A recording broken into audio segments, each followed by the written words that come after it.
সারা ভারত কৃষক সভা হাস্তে কমিটি নিলো আজি জামাবাই স্রাংসল বাহাनगो स्मृति भवन खालायजाखा थै थांजा गुरुंग थाखुरनो मैद खालायमानि पान्डा आबोनि आगोलाव थै थांजा गुरुंग थाखुरनि मांपलि उपस्कांगो खुमबगै बरमिया फालायखा पान्डाव मानजांनाय नारवायर पान्डाव मानजाखा कसा मन्त्री अग्रा मानिक सरकार सारा भारत कृषक सभा त्रिपुरा हास्ते कमिटी नि तांफां पवित्र कर्ण खबै देखुबना दं रक এই দায়িত্ব গৌরব পালন করতে হবে।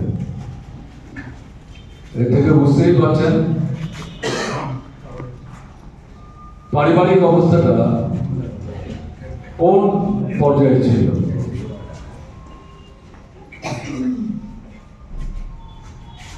বিদ্যালয় শিক্ষা শেষ করার পরেও তৎকালীন পরিস্থিতিতে ত্রিপুরাতে চাকরি পাওয়া খুব একটা কঠিন ছিল না।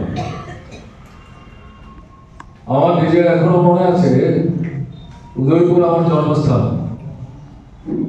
রমেশ স্কুলে পড়াশোনা করেছি। তখন পত্রপত্রিকার প্রচার ছিল খুব কম, কিন্তু আমার এখনো স্মরণে আছে উদয়পুরে মাইক বাজিয়ে সরকারের তরফ থেকে হাসপাতালের নার্স এবং প্রাইমারি স্কুলে শিক্ষক নিয়োগের জন্য কেপিআই স্কুলে ইন্টারভিউ হবে। যারা চাকরিতে যেতে চান তাদেরকে প্রকাশ্যে আহ্বান করা হচ্ছে, আপনারা অতটা থেকে অতটায় কেপিআই স্কুলে ইন্টারভিউ হবে। শিক্ষা দপ্তরের ঊর্ধ্বতন কর্তৃপক্ষের প্রতিনিধিরা উপস্থিত থাকবেন, সেখানে উপস্থিত থেকে আপনারা ইন্টারভিউ দিতে পারবেন। বুঝতেই পারছেন। এবং সেই সময় বিশেষ করে হাসপাতালে নার্স বা সহযোগীর দায়িত্ব, এই কাজগুলোতে অংশগ্রহণ করা অনেকের কাছেই খুব একটা আকর্ষণীয় ছিল না।